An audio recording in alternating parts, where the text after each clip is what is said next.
afternoon, welcome to UK Column News. It is the 7th of January 2015 and it's just gone 1 o'clock. Myself, Louise Collins, Brian Kerrish and Nick are here in Plymouth on a very windy and wet day. Happy New Year. Yes, Happy New Year and all of that. We'll say thank you very much to all the people who've given us such brilliant support over 2014.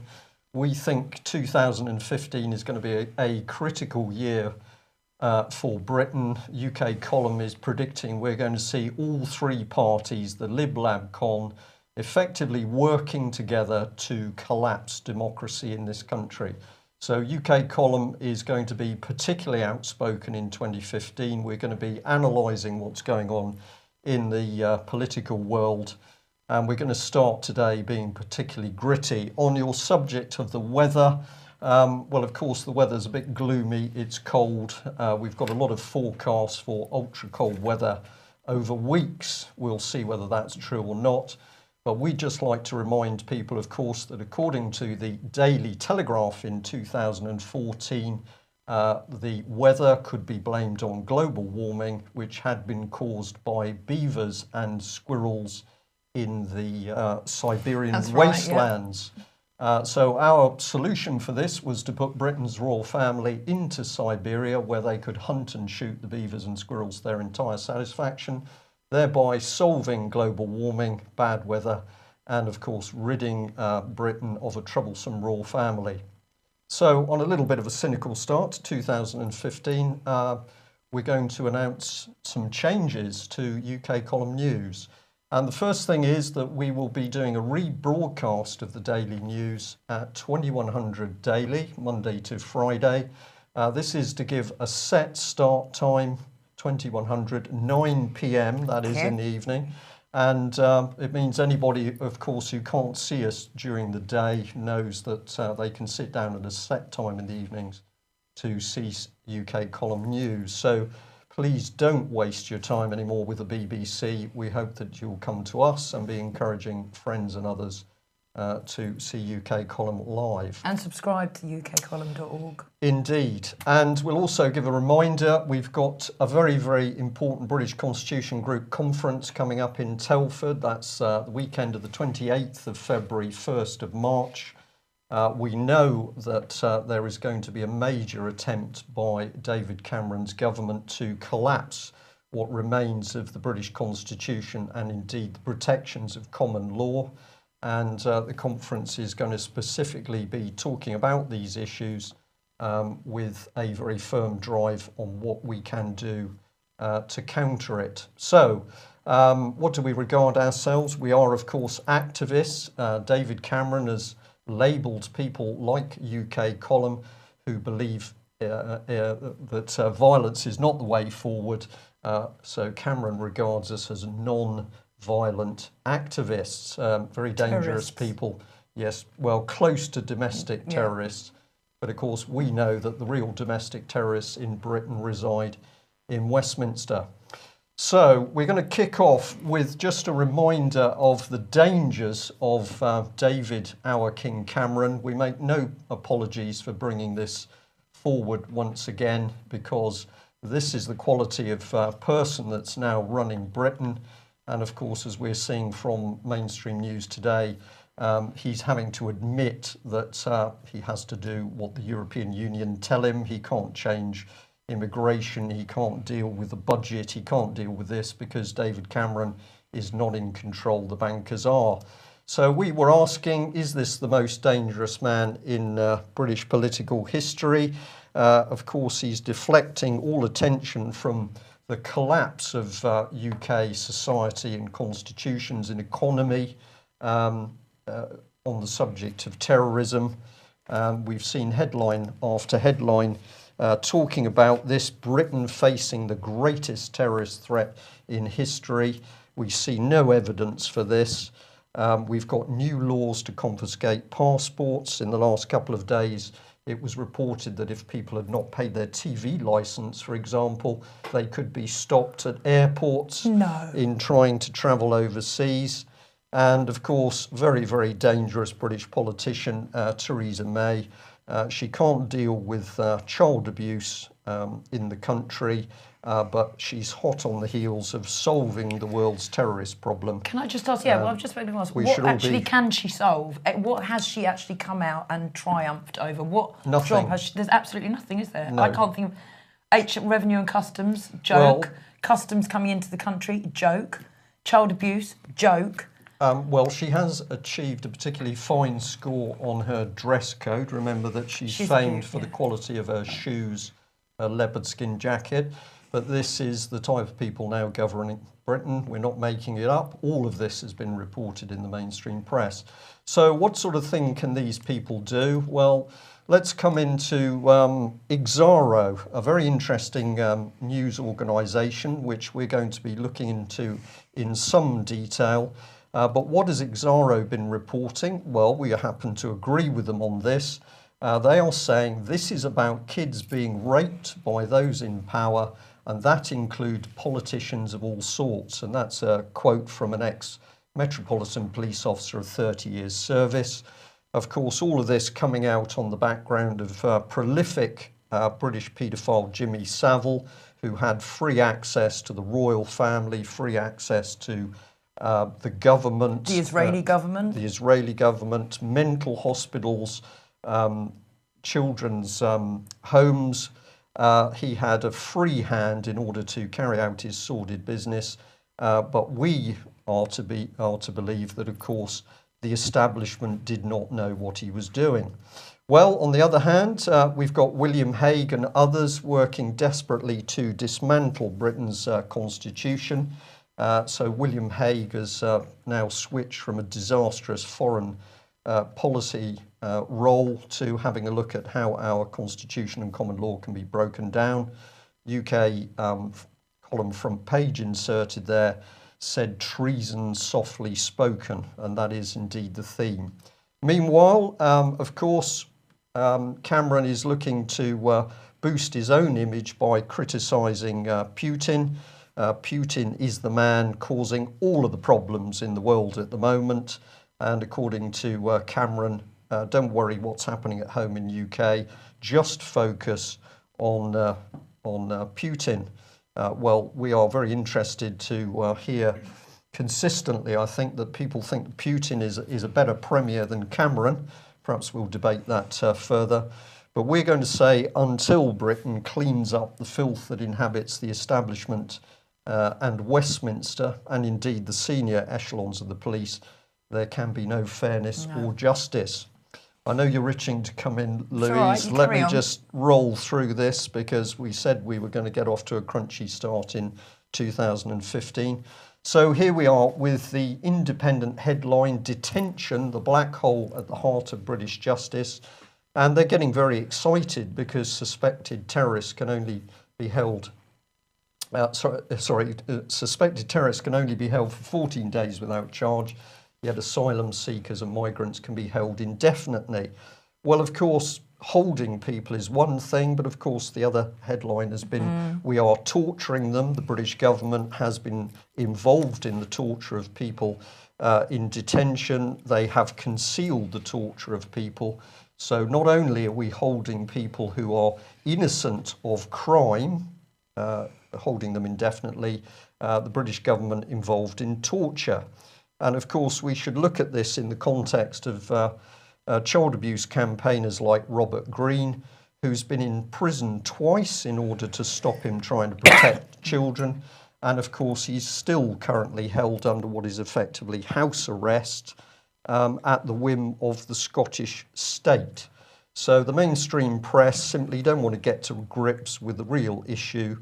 They're pussyfooting around the edges on this. What date is court for Robert? Robert is going to be back in court in Aberdeen on the 13th of this month.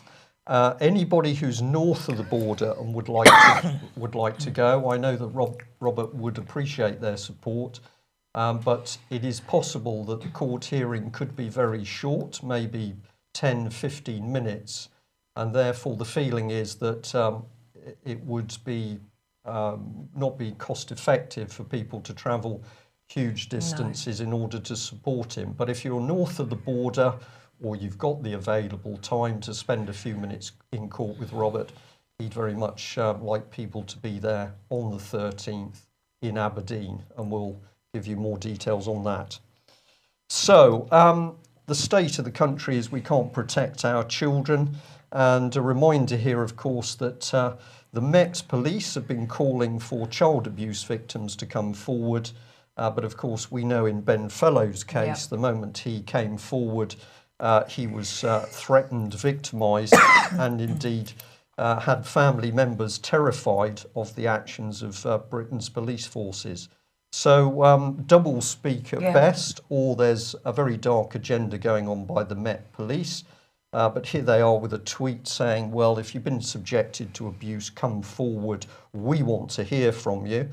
Well, it isn't only the police that wants to hear from people, because Exaro News, which is a very interesting mix of ex-policemen and journalists, seems to have a unique private pipeline into government in order to always lead on what's happening with child abuse. And I know, Louise, you've been having a little look at the background to Exaro, and we're going to produce some more material on that. But this is the good news. Ben Fellowes released on bail. Yeah, it was originally the 29th of December he was due in court. That was then delayed and went on to the 2nd. We didn't attend because apparently Ben mustn't speak to us, even on a friend basis, but we didn't attend. But a lot of people did go and support Ben. He was released on bail, and I haven't got the exact date in front of me. I will have it tomorrow, for when his trial will be. But he is with friends and family. He's doing very well, apparently, and I will inform you some more tomorrow with dates of his trial, which I think, again, will be at Southwark Crown Court. That photo there was taken at Southwark. This is for perverting the course of justice. Exactly. So Ben has spoken out about child abuse, but that has resulted in a charge of perverting the course of justice. And we'll just hop back to Exaro here, because we've been fascinated that Exaro News team, who were boasting a little over a year ago that they helped prove that Ben Fellowes wasn't telling the truth, has uniquely been tweeting out that people should not be talking about Ben Fellowes. So we've got a very strange mix of journalists and ex-policemen who seem to have a route direct to Theresa May, who are now telling the public what they should and should not be doing with respect to somebody who has spoken out on the subject of child abuse. So many questions to be asked about exactly who Exaro News is, who funds them, who runs them, what their real agenda is, and we'll be digging into that deeper in due course. But let's remind ourselves, security of families, individuals, children in Britain relies, of course, on the police. And here is ACPO, the private company, which we can rely on to protect us, apparently, talking about failings in Rotherham, and that ACPO and the police are going to make major changes to improve their record on child abuse. And the little bit underlined here is it says that if victims will come forward, we will listen to them, we will take their allegations seriously, we will treat them sensitively. And then, of course, if you're Robert Greene or Ben Fellowes, we're going to bang you up in prison. Amazing, isn't it? We don't have to make it up. And let's, of course, look at the people behind this sort of policy. Well, here she is, Sarah Thornton, Chief Constable of Thames Valley Police, Vice President of ACPO. And we're going to be coming straight back into the subject of child abuse at Oxford and Cherwell Valley College, because it ties in with some of the things you're going to cover. But the police, doesn't matter where we go, the police at the moment do not want to do their job on child abuse. So we've got Chris Eyre, who there's a little video clip on YouTube now showing him effectively refusing to speak to Mickey Summers on child abuse. We've got Melanie Shaw, very vulnerable child abuse victim, was imprisoned, hounded by the police. And, we're just going to say, so ACPO victims are reporting to the police, we will take their allegations seriously, we will treat them sensitively by putting them in prison. Prove it, that's what we say. If you're going to take them seriously, look after them. Well, I think we can say we know some of the policemen and women are very distressed at what's happening in the police force at the moment. Corruption seems to be at the higher levels, and it's becoming very interesting how much information is being released.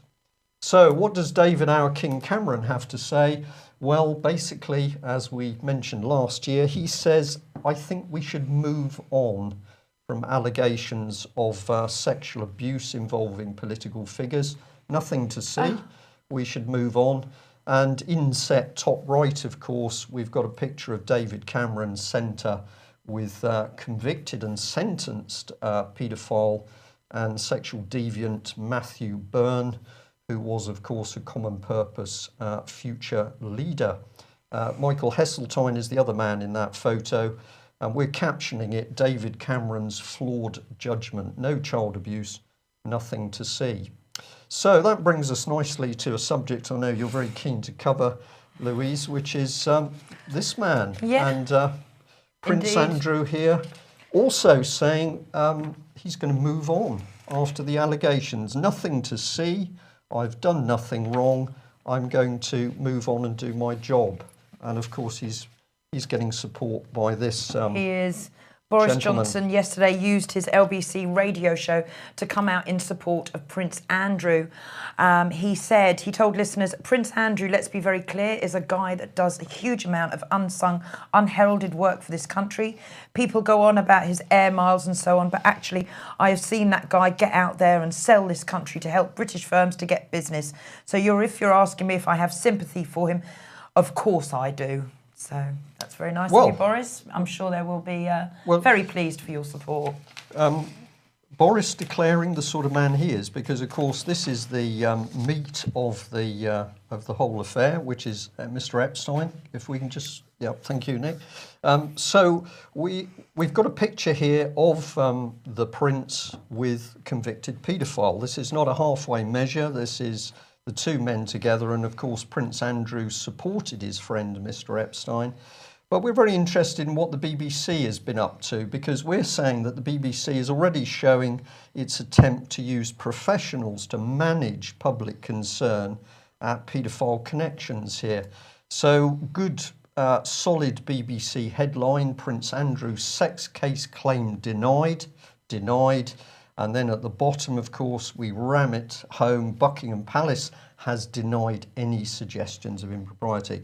So BBC going great guns here. Let's make sure nobody sticks with what's really going on. And should we be prepared to accept a senior member of the royal family mixing with convicted paedophiles? But who's been reporting on him? Well, it's this lady, Rajini Vaidyanathan of the BBC. She's the Washington correspondent. And in this particular BBC article, she says, while accusations are levelled against Prince Andrew, it's important to note that he is not party to the proceedings. So downplaying it here, it's nothing really to do with him. He's just been mentioned, and it's important to note. It's not important in her view that the British public should know exactly why a senior member of the royal family should support a paedophile. So what do we know about this lady? Well, here she is from the BBC's own site. What's her background? Well, she came out of Milton Keynes, and lots of roundabouts and concrete cows. She worked as a political producer for Radio 4 and 5 Live on things like the general election. And before that, she was a local telly reporter in Nottingham. But my best job ever has been to be on an ice cream stall. It got me where I am today. So there we have the BBC. This is the quality of the people they are now pushing into the political arena. Is it any surprise that this ice cream sales lady thinks that there's no problem with accusations against Prince Andrew? Or am I missing something? No, you're not missing anything. Well done, the BBC. So, back to you. Okay, here we go. So, on Saturday just gone, a story broke about Prince Andrew and his close friend, millionaire tycoon Jeffrey Epstein. Now, Bill Maloney has been exposing Prince Andrew's close friendship with Epstein for years now, and the Daily Mail did report this back in April of last year. It also mentioned some of Epstein's other VIP pals, who include Donald Trump, Naomi Campbell, former US President Bill Clinton, who we will come back to in a little while. So who is Jeffrey Epstein? Well, he was born in 1953 in New York. He was a partner at Bear Stearns Investment Bank.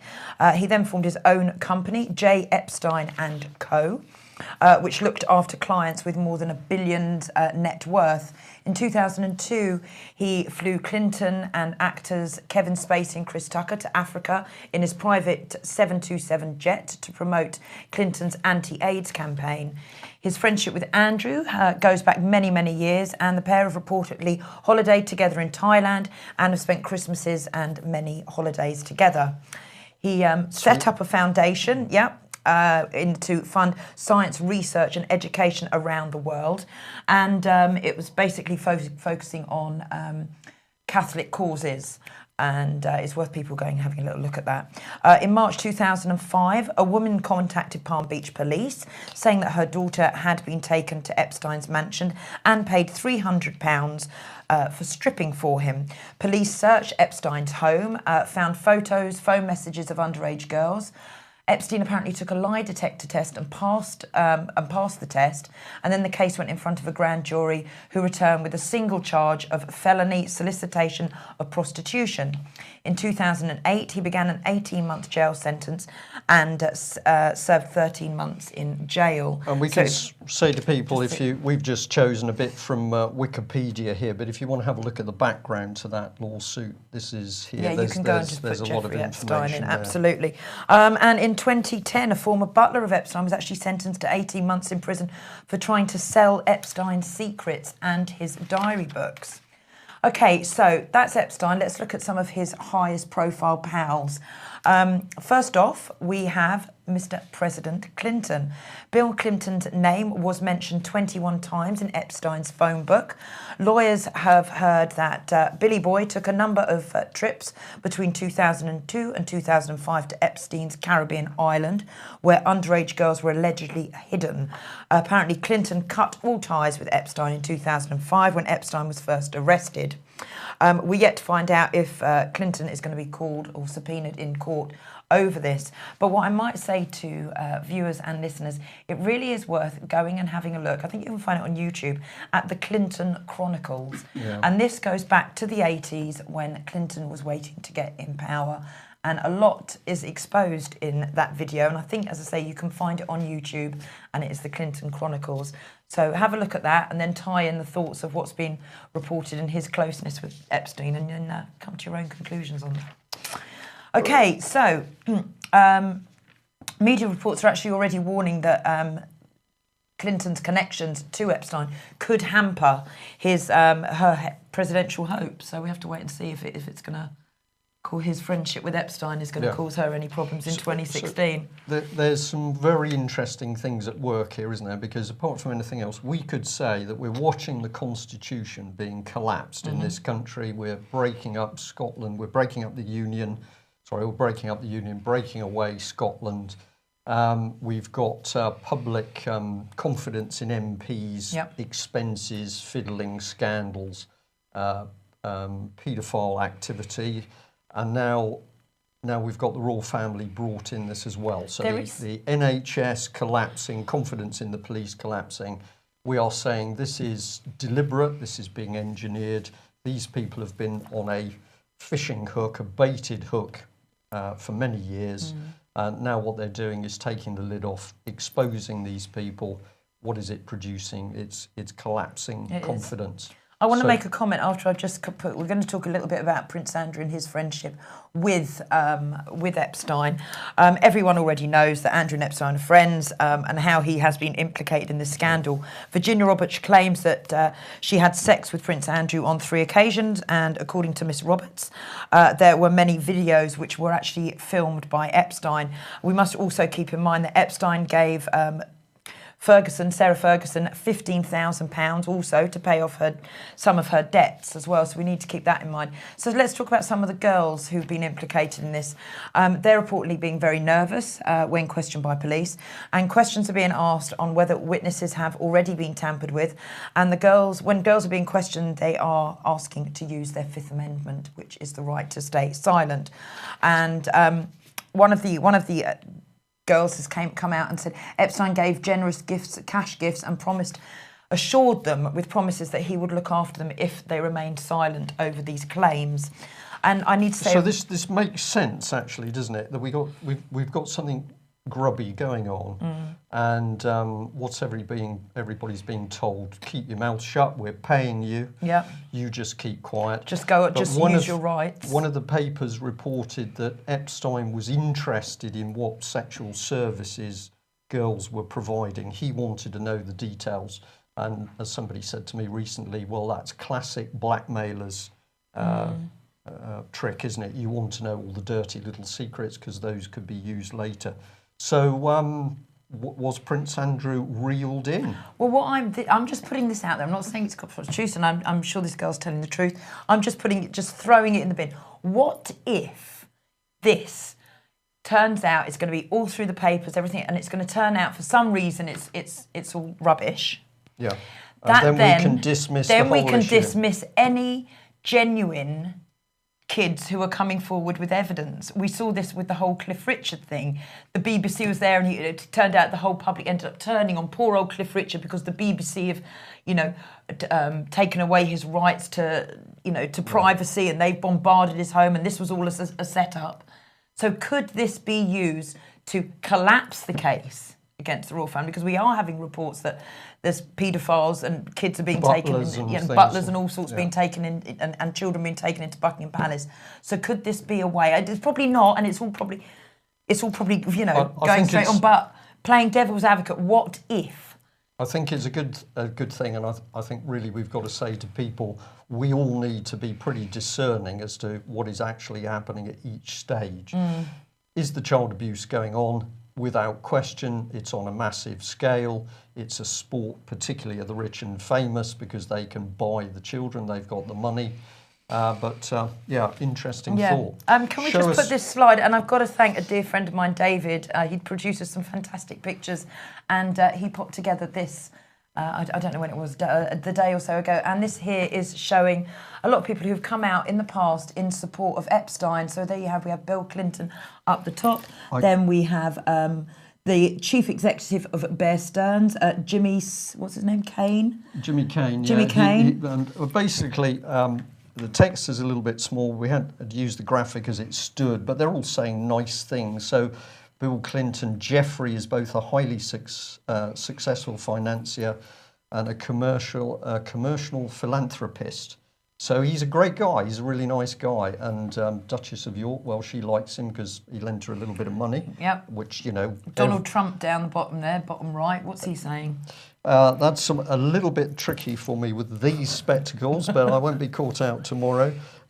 So it's more of the same thing. He's saying... Yeah.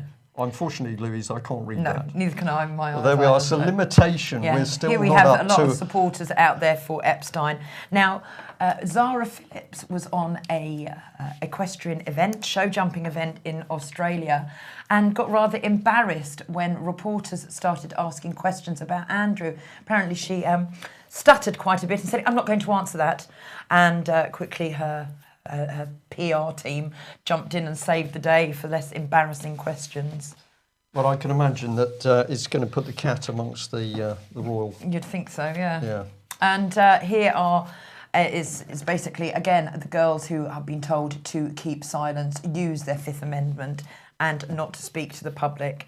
And apparently a couple of these girls have been threatened by Epstein and various lawyers. Right. So we have to wait and see where this goes now. Right, we'll put this one up as well because here she is. This is Fergie saying, well, he's a great man, the best husband in the world, and so this is the man promoting British industry. Yeah. It's fact that he's mixing with with paedophiles. Exactly. He then goes overseas to represent Britain and our industry, and we should all be happy that this is the situation. Yeah, we should all be Well, happy. I'm He's a gonna great say, role model for London, England. And here we have the girl in question. There's the picture of her in 2001 when she was reportedly 16, 17. She is now married. She now has 3 children, and she's is now writing a book.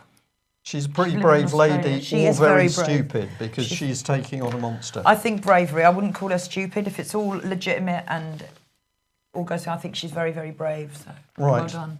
Well, why have we stuck with this subject? Because we wanted to really bring home the type of people we're dealing with. And we thought we should revert to 2012, February, the 1st of February, in fact, when UK Columns sent an email to Prince Andrew's PA alerting him to the fact that he'd got a visit planned at Oxford and Cherwell Valley College.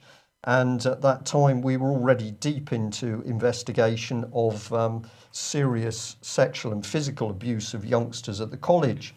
So we sent a very polite email to the palace after a conversation on the telephone. Dear Miss Thirsk, thank you very much for taking the time to speak to me in person. Please find attached 2 articles detailing abuse at Oxford and Cherwell Valley College.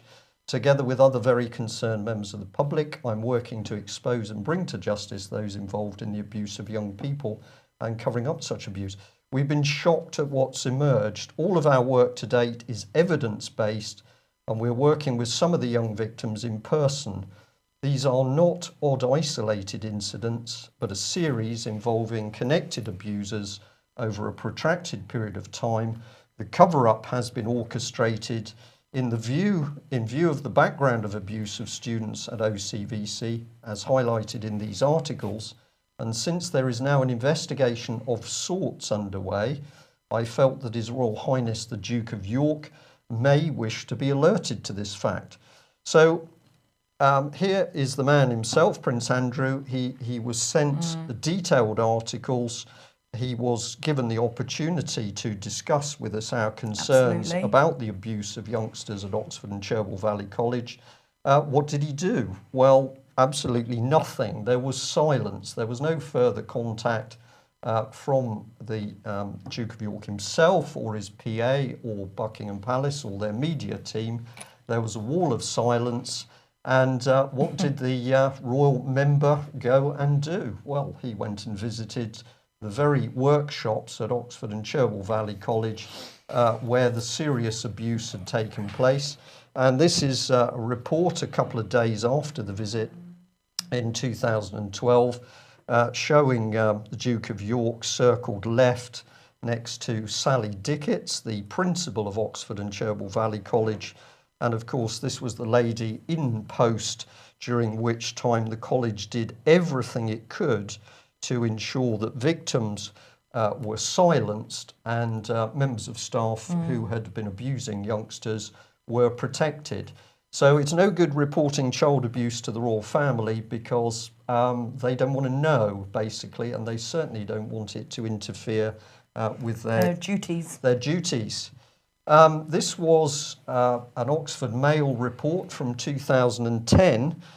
College teacher showed porn to pupils. This was talking about Oxford and Cherwell Valley College.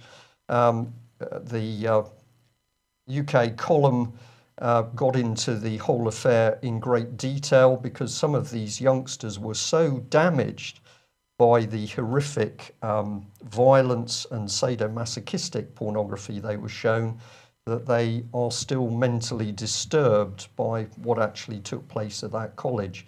So, royal family, happy to mix with paedophiles on a world stage. If we're dealing with UK and we're reporting child abuse, they don't care either. Do you think his name's in this lawsuit? He's mentioned in the lawsuit. Lawyers have got various statements and apparently videos have been made. Well, he hasn't been called to stand trial. This is all to do with Epstein.